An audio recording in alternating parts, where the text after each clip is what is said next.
Hello everyone, this is Maki. Seed Recollection is a story from the Seed series that was released in the game G Generation, Eternal. The story takes place in the timeline after the end of the war depicted in Seed. This time, I'm going to analyze a mobile suit that appeared in this story. It's the Murasame flight capability test type. This is a prototype of the mass-produced Murasame mobile suit that appeared in Seed Destiny. The pilot is Athrun. So what kind of mobile suit is it?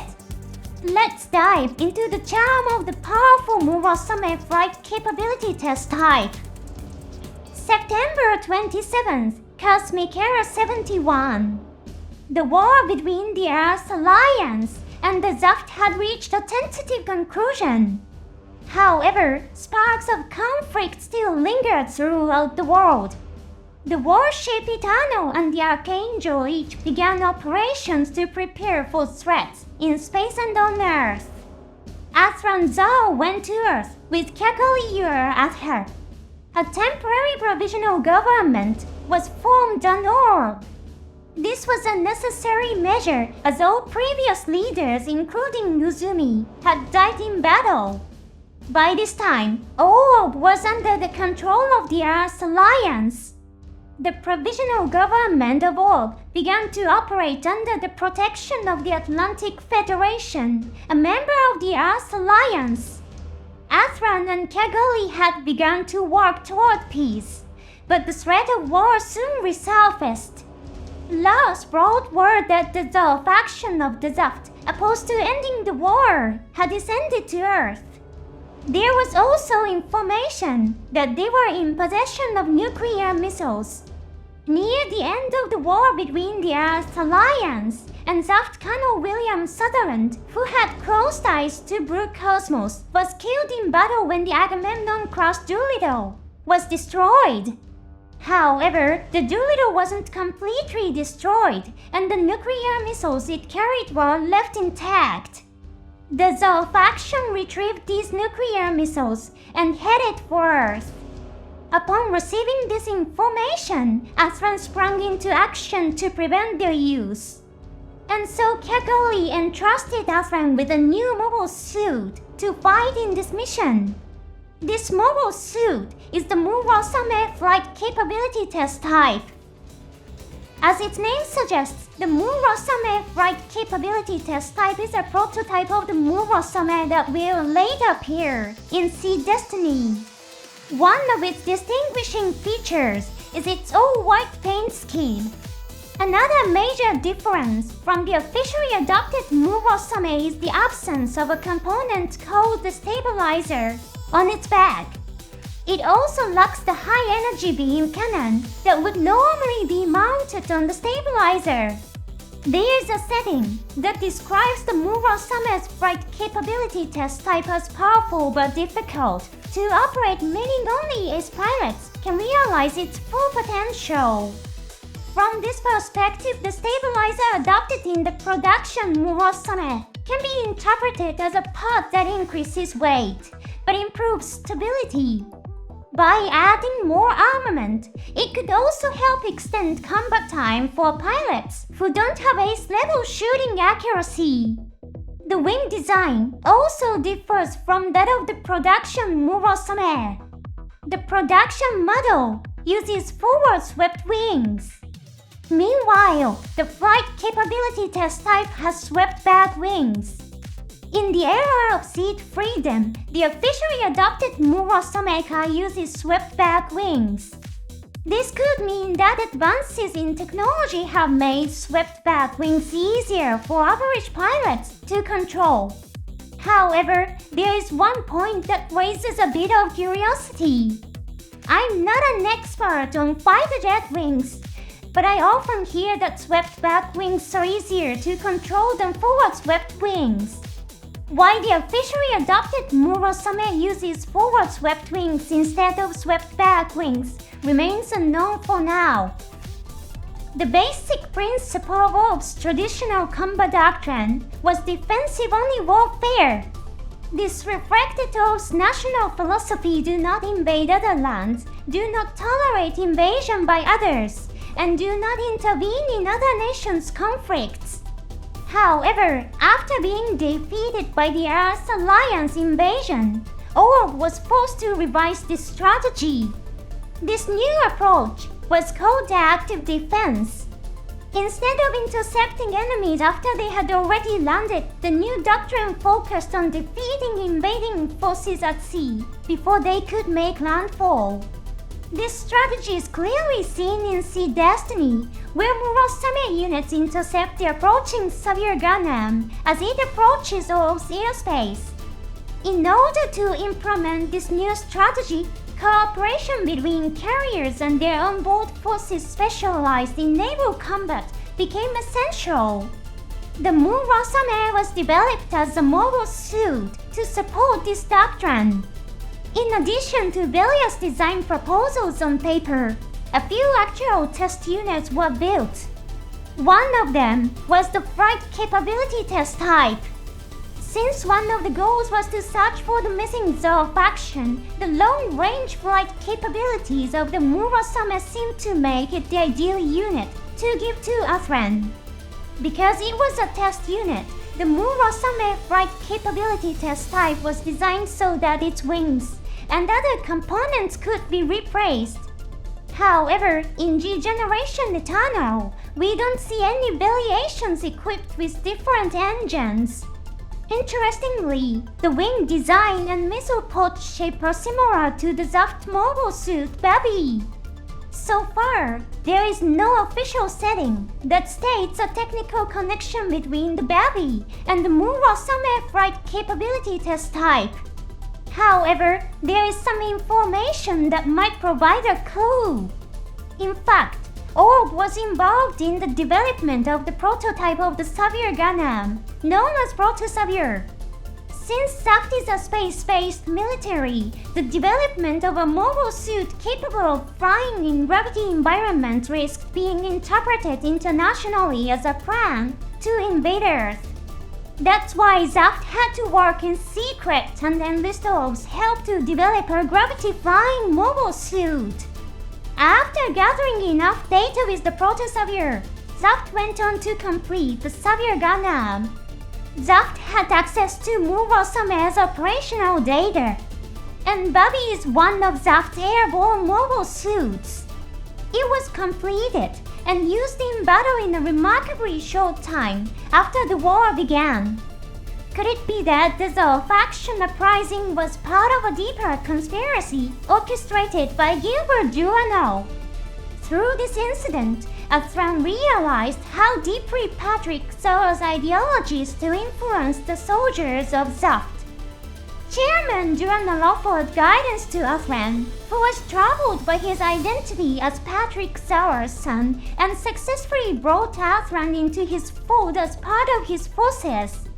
And since the Savior Gundam was developed with Orb's cooperation, there's a strong possibility that Murasame's test data was used in its development.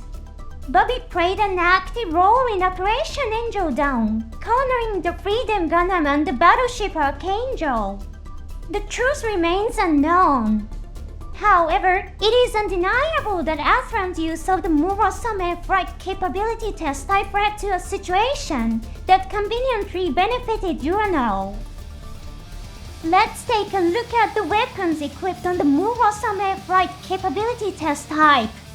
There are no scenes in the game where the head-mounted Balkan cannons are used. However, since the barrels are present, it's possible that they are installed and simply not shown for balance purposes. However, similar to the parts in Gundam Sentinel, there is also the possibility that they are only mounted for weight distribution testing and have no actual firing capability. The same goes for the missiles mounted on the waist of the standard Murasame. You can see the launch ports, but it's unclear if they are functional. Now let's take a look at the weapons that actually appear in the game. First is the H2 Bear 2 air missile launcher. It looks very similar to the weapon used by Zaft's Babi.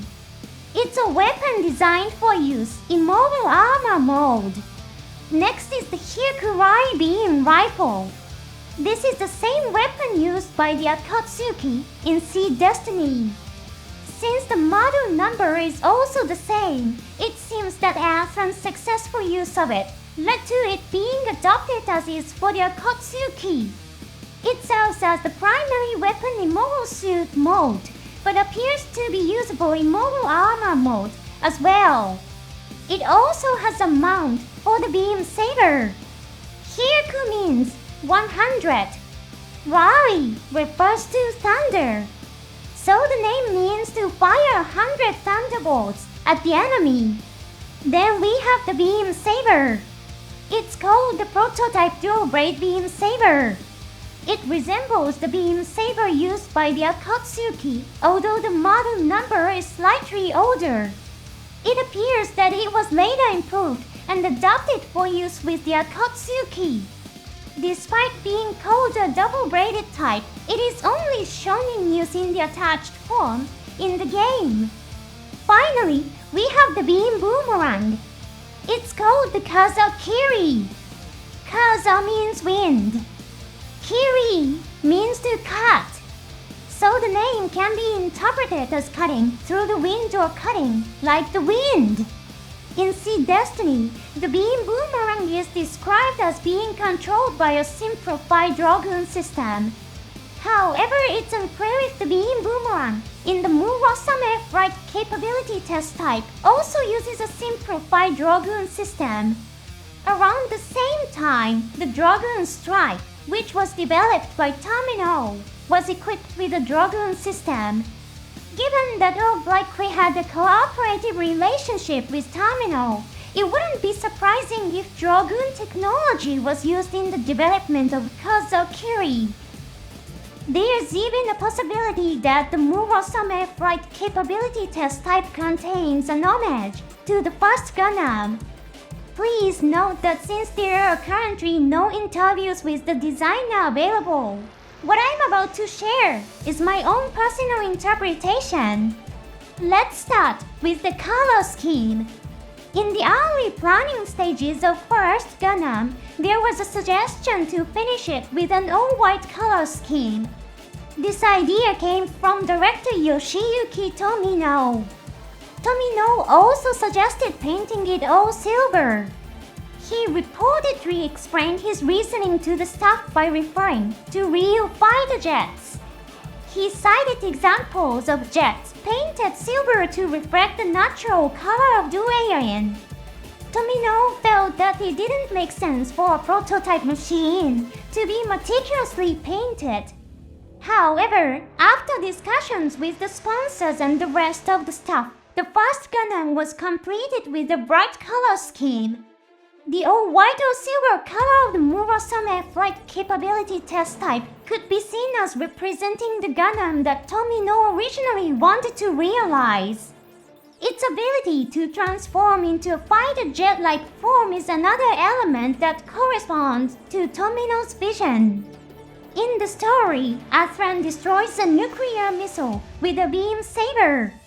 He uses the high-speed flight of the Murasame to catch up with the missile and destroy it.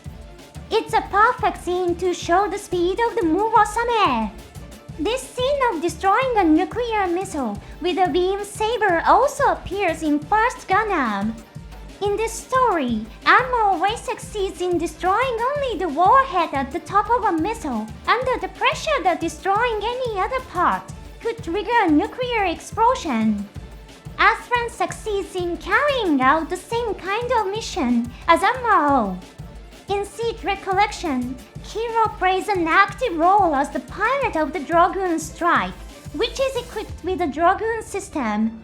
The Dragoon system was a weapon used by Roller Cruiser, and Cruiser is part of the Gundam tradition of masked antagonists. You could even call him the successor of Char Aznavour. Kira carries on the legacy of Char, while Athrun follows in the footsteps of Amuro. Don't you think that makes for a pretty fascinating story? This the charm of the Murasame flight capability test type comes through. There are even some fans who jokingly say Athrun's being totally overworked by Lars. It's hilarious. In the game, Athrun fights alongside the player's mobile suits. But in the actual story, Athrun is portrayed as working alone. He flies all over the world by himself, fights the Zhou faction's armed forces in various locations, and even stops a nuclear missile attack. It's an incredibly grueling mission. On top of that, the Zhou faction soldiers fight with the belief that they're doing it for Athrun. Even when Athrun tries to convince them saying, "I am Athrun's Zhou," they refuse to believe him. It's a scene that shows the tragedy of soldiers whose ideals and hatred have warped their perception, but some fans find the whole situation kind of comical. Certainly, Athrun played a rather comical role in Seed Freedom. Perhaps that impression is also coming through in this story. Thank you for watching until the end. See you in the next Mobile Suit analysis.